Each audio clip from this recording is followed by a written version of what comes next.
It doesn't matter if you're playing the number 5 team in the country in Notre Dame or you're playing a MAC school in Toledo. Every game you should have goals you would like to accomplish. Some are realistic, some might take a little stretching to get there, but you always have goals you want to accomplish in every contest. And the Buckeyes have goals they want to accomplish tomorrow against Toledo. 2 of them are achievable. We'll discuss them today, right here on Locked on Buckeyes. You are Locked on Buckeyes, your daily podcast on the Ohio State Buckeyes. Part of the Locked on Podcast Network, your team every day.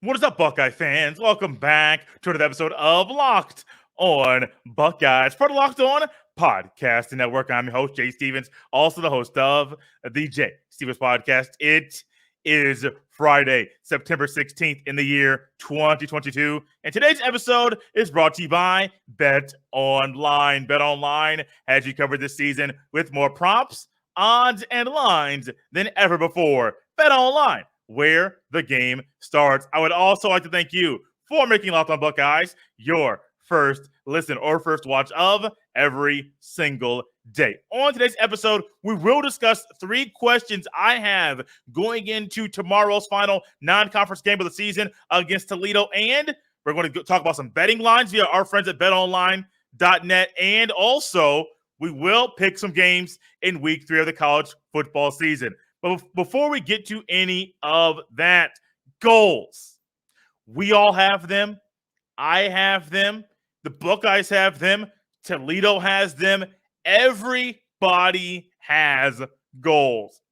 We live in a society at a time where a lot of people discuss their fitness goals or goals they would like to hit and maybe be a weight loss or weight gain or sustain the weight that they have lost. People talk about their fitness goals all the time. Some people say they want to lose X amount of pounds, or they want to be able to bench press 225, or they want to be able to squat 315, or some people, their goals are to run a marathon, or maybe scale down a little bit, a half marathon, or you're a little bit crazier, an ultra marathon or triathlon. People have goals. And yes, I mentioned the fitness things now because a lot of you listening right now have goals. May it be to gain some muscle, may it be to lose some weight, may it be to run a 5K. Whatever it is, we all have goals. It's the same way with the Buckeyes. The Buckeyes have goals as well. Now, you might want to say, Jay, the Buckeyes are undefeated. They're going up against a lesser opponent of MAC school in Toledo. Should they really have goals right now? And the answer to that question is absolutely 100% yes, they should. There are 2 goals, and they're also both of these are realistic goals that the Buckeyes should have going into tomorrow's game. Number 1, play a cleaner brand of football. Now, that goes 2 ways. And now the goal itself is play a cleaner brand of football, but you could break that down into 2 different ways. Let me look at my notes a little bit to get the proper thought coming out clearly. Penalties have been bad.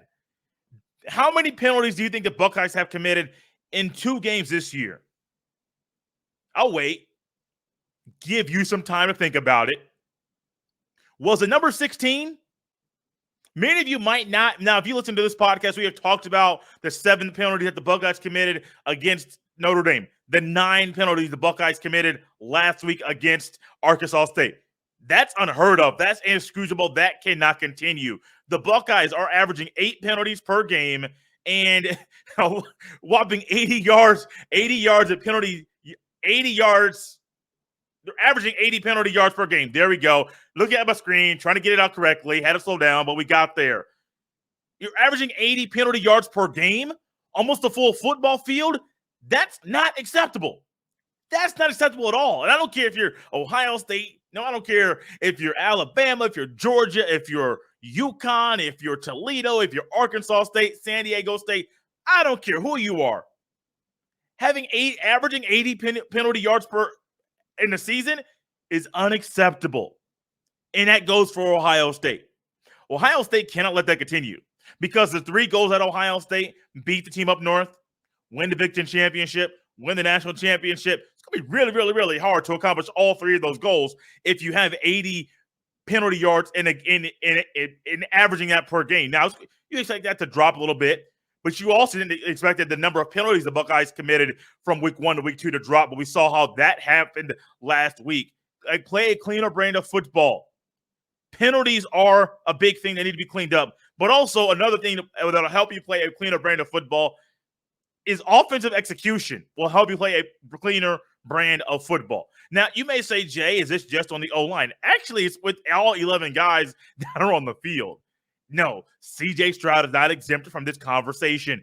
Everybody on offense needs to do a better job of executing. Now, it's easy to pinpoint when somebody on the offensive line misses a block or there's miscommunication or things of that nature where you could visibly see number 79 on the right side whiffed on a block. His man gets around, bam, down goes C.J. Stroud. That's easy to see.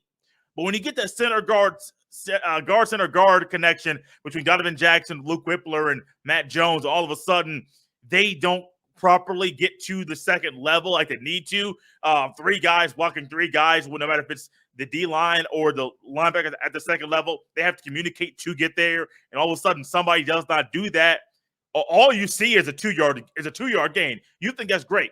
But in the film session, if you watch the game, you quickly see that was miscommunication. That was a messed up block that also messed up the running back. Now, there can also be running backs in pass protection and going out in routes, knowing those things. A cleaner brand of football is everybody on offense. Receivers, I know y'all are on the outside, but y'all got to run the right routes. And if there are option routes, you need to make sure you're choosing the right option. I mean, you might say it sounds self-explanatory, but this stuff is way more complex than what you think. Playing a cleaner brand of football is an achievable goal for the Buckeyes tomorrow against Toledo. An easy way to get that done, 2 ways. 1, less penalties. Averaging 8 penalties a game, 9 last week, averaging 80 penalty yards per game. Unacceptable. That cannot continue. But then also better offensive execution. That's a great way to have the goal of playing a cleaner brand of football be accomplished tomorrow against Toledo. Playing a cleaner brand of football is great. It's needed. And that's also part of the things I'm thinking about when I'm thinking about these questions that I have going into tomorrow's game. There are 3 questions I have as Ohio State faces Toledo tomorrow. What are those questions? We'll discuss those next right here on Locked on Buckeyes. BetOnline.net is your number 1 source for all your pro and college football betting needs and sports info this season. Find all of the latest football league developments, game matchups, news, and podcasts, including this year's opening week's games. BetOnline is also your continued source for all your sporting wagering information, including live betting, esports, and scores. The fastest and easiest way to check in on all your favorite sports and events, including MLB, MMA, boxing, and golf. Head to the website today or use your mobile device to learn more about the trends and action. BetOnline, where the game starts. I've said it once, I'll say it again. Buckeye fans are the best, and you guys are the best, and you will help us accomplish a goal that we have for the YouTube channel. 2,000 subscriptions on the YouTube channel. We're looking to hit that mark by kickoff of the game against Wisconsin, which is a week from tomorrow on the 24th of September. Game kicks off approximately 7:45. Get to the ABC at 7:30. 15 minutes of pregame for that particular game. About 7:30, between 7:30 and 7:45. We'll be looking for the kickoff there. Help us reach the goal. We are almost there. We are oh so close. We're inching closer every day, but we still need your help. You know an easy way to do that? Liking this video and every video on the channel. Also, leave comments. My guy, Robert, I forget your last name, forgive me, but he comments all the time. I appreciate those comments. Help, though, comments, liking the video. It helps this video and this channel reach more people with your help. Locked on Buckeyes on YouTube. It's free. Everyone loves free stuff, and it's a great, easy way for us, for all of us, to connect and to help Buckeye fans gather around Locked on Buckeyes to get all their Buckeye news.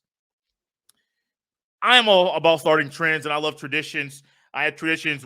One tradition I had when I was a kid going into every football season was watching The Waterboy. It would come on TNT, and TNT or TBS, I believe it was TNT at the time, in August. It'd be during two-a-days when I was in high school, and I knew once the Water Boy was on TV, football season was almost here, and your boy was like a kid in a candy shop when that happened. If you have not seen the movie The Water Boy, I highly suggest you do that. It's a good one. It's a really good movie. Adam Sandler kills it.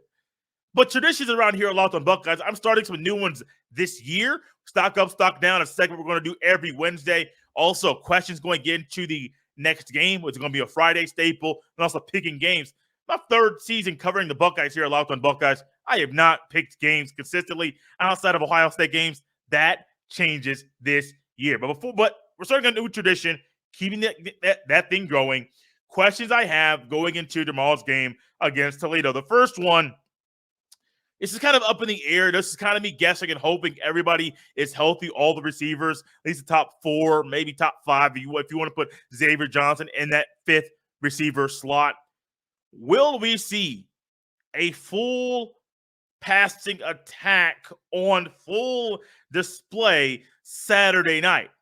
And I say, will we see that? Because, one, you have 2 guys that are hurt.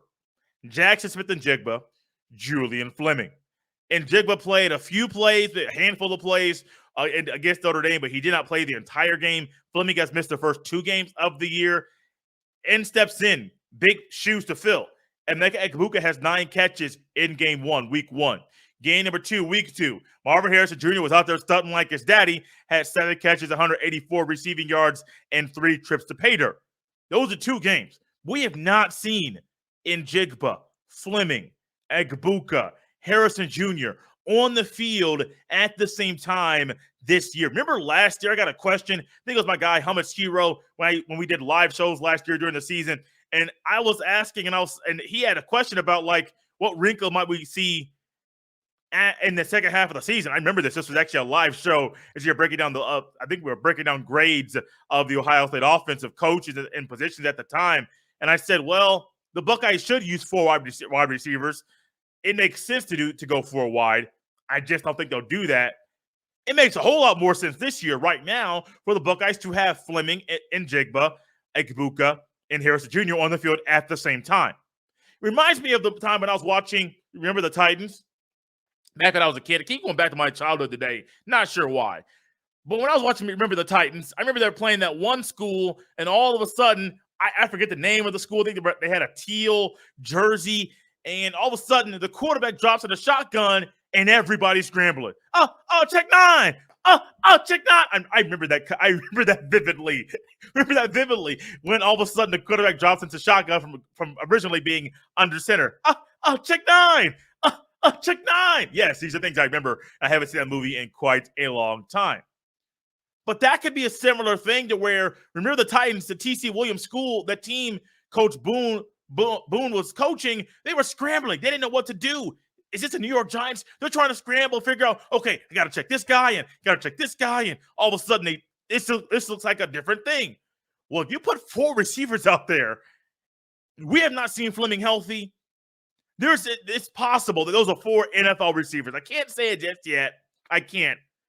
But there's a possibility that if all 4 of those guys are healthy and they get out there and they spin the rock and they just go crazy, that could be 4 NFL receivers. And imagine a college football team when you think you're going to have Cade Stover or Mitch Rossi on the field, one of them or both on the field every play, and a running back there in Henderson or Mayan Williams. You know, all of a sudden, this is how we're going to combat this. But if you go 4 wide and you didn't prepare for that, that's a wrinkle that, just like the T.C. Williams school, and remember the Titans, they were just scrambling. All of a sudden, receivers pop out, quarterback goes in shotgun, they didn't know what to happen. Imagine how crazy it'll be if we get a full passing attack on full display when we get Njigba, Fleming healthy, and the possibility of those being on the field with Egbuka and Harrison Jr. at the same time. Second question going into tomorrow's game. How does the offensive line handle Toledo's front 7? Now, I could have easily collected and put the D-line and said, how does the D-line handle Toledo's offensive line? Because I do believe the front 7 of the defense and Toledo's O-line, those are 2 of the strengths on the team. It's going to be really, really interesting to see exactly how all of this goes down. Because I think Ohio State's D-line is really, really good. I think the O-line is the one that is trying to play catch-up. Now, remember, we highlighted it at the beginning of the season. You have 3 positions starting on the O-line that have 3 new guys there. New left tackle, new left guard, new right guard. Guys that did not start there previously before this season at Ohio State. And so if you think about that in context, it kind of makes sense without having preseason games or scrimmages. It makes a lot of sense why the offensive line might be struggling right now and why Ryan Day might not be leaning on the running game more. However, it's also maybe part of Ryan Day's DNA, but I do think we're going to see more running coming up very, very soon as they lean more heavily on the run. But I'm watching the O-line specifically, not just for physicality, but also for communication. How do they handle the front 7 of Toledo? Because if they handle them and they do a phenomenal job of that, buddy, going up, you got Wisconsin next week. Like, talk about a Big Ten opener. Talk about a physical discipline team.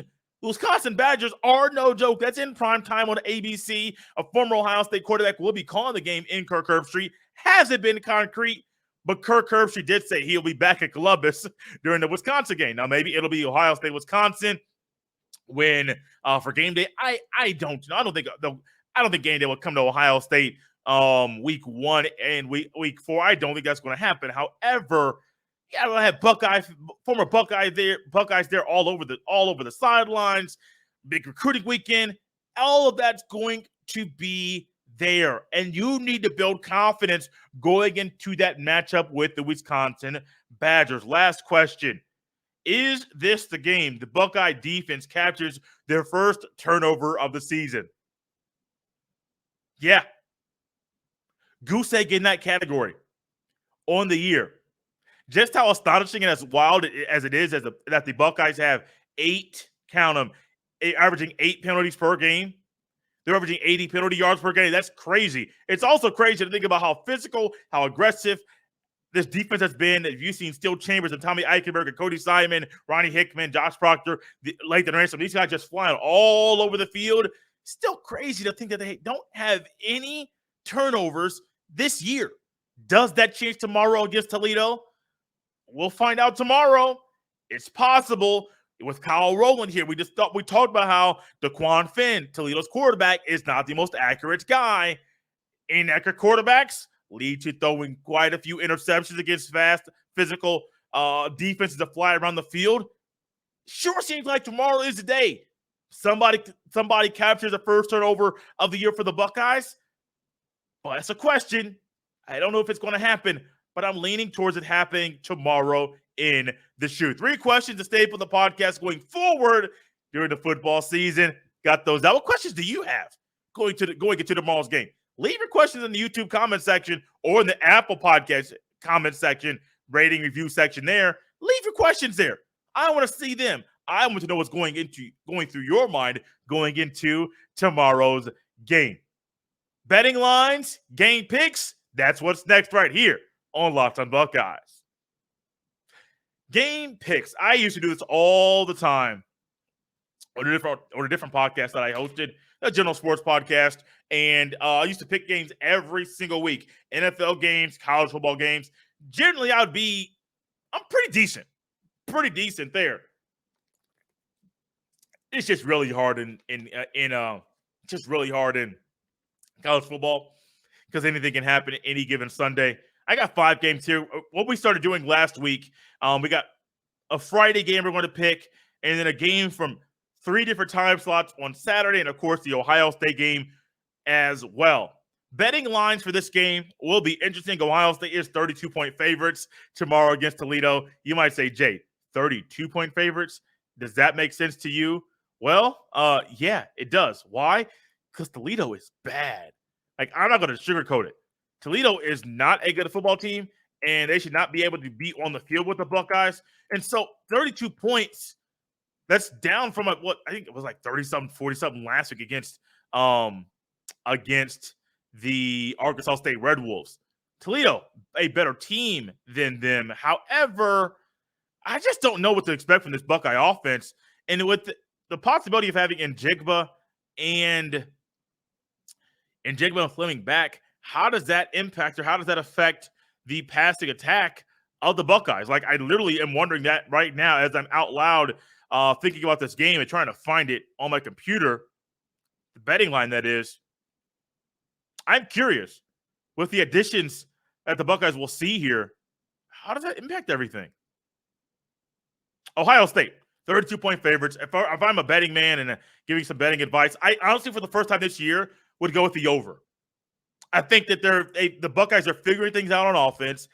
My hope, I can't say gut, my hope is that the Buckeyes lean more on the running game, which also ultimately in turn will help them put more points on the field on the scoreboard more quickly and more easily, as you will quickly see that, well, those passing windows, as big as that gap was for Marvin Harrison Jr. over the middle, it will be a whole lot wider if the running game is there and the RPO game is flowing as well. Now, the over-under for this game is 62.5. I'm going over.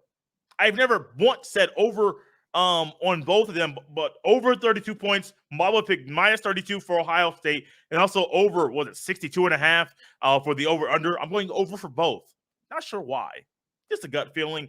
And then we go to the picking the game segment of as we close out this show. That was a bad transition. Can't even try to say it wasn't. That was a bad transition. Jay, we'll do better next time.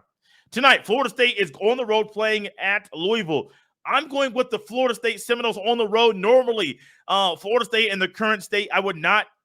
Wow. Florida State in the current state of the program, I would not go ahead and pick them to win this game on the road. But I am going. The betting line is -3. I know the home team gets a few points just for being home, but I am going with Florida State in this one. Once again, I'm going with my gut on all these picks. Florida State wins this on Saturday. Oh, I'm also picking Ohio State to win. So that's two of the picks already. Florida State beats Louisville. Ohio State obliterates the Rockets of Toledo. Tomorrow, Nebraska, first time being coached without Scott Frost in a little over 4 years. They're at home. This would be the kind of game that they win when they have a former Nebraska football player who played in the 80s, I believe was a quarterback, as their interim head coach right now. It would be the game for them to win. I just don't want to buy into the Cornhuskers just yet. I have to see something for me to believe they could beat Oklahoma. Brent Venables going back to a place he used to coach at. Now he is the head coach. I'm going to Oklahoma tomorrow in a renewed rivalry. I really hope those two schools play every year. It's great for the game. It's great for those two fan bases. It's great for everybody involved. On Saturday afternoon, Penn State goes to Auburn. I'm picking the home team. I don't trust Sean Clifford. Call me crazy. I'll go along with it. I don't trust Sean Clifford. Auburn doesn't have Bo Nix anymore. Enough said. I am going with the Auburn Tigers, the home team, to win that one. And then on Saturday night, I believe this is on ABC, Michigan State travels all the way to the Pacific Northwest to play Washington. Washington is 3.5-point favorites here. Actually, the Auburn game, Auburn is underdogs there, according to our friends at BetOnline at +3. In that one, I'm going with the underdog and taking the +3 for the Auburn Tigers. This one, Washington, the Huskies, 3.5-point favorites over the Michigan State Spartans. I'm going with the Huskies. We saw a team last year in Oregon travel from the Pacific Northwest to Columbus and win that game. I think Washington, one of those teams out west that people out west respect, people out east don't respect them enough. I am going with the Washington Huskies to beat the Michigan State Spartans because, trust me, something special. Things get wild, things get crazy, and you never know what's going to happen out there when you go over there in Washington. What do you think? Do you agree with any of do you agree with the picks? Do you stick with them? Do you love them? Do you like them? Do you hate them? Whatever.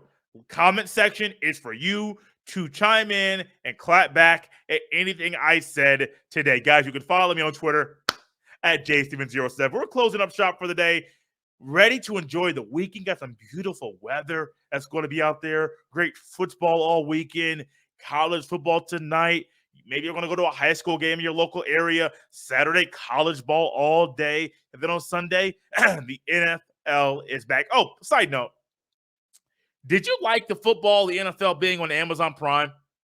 Now, I had no problem with it. I like Al Michaels. I like Kirk Herbstreit. But if I were someone who was older, not really in tune to the technology, I might have an Amazon Prime account, but I might not have a smart TV or a device to do that. And then all the technology might confuse me.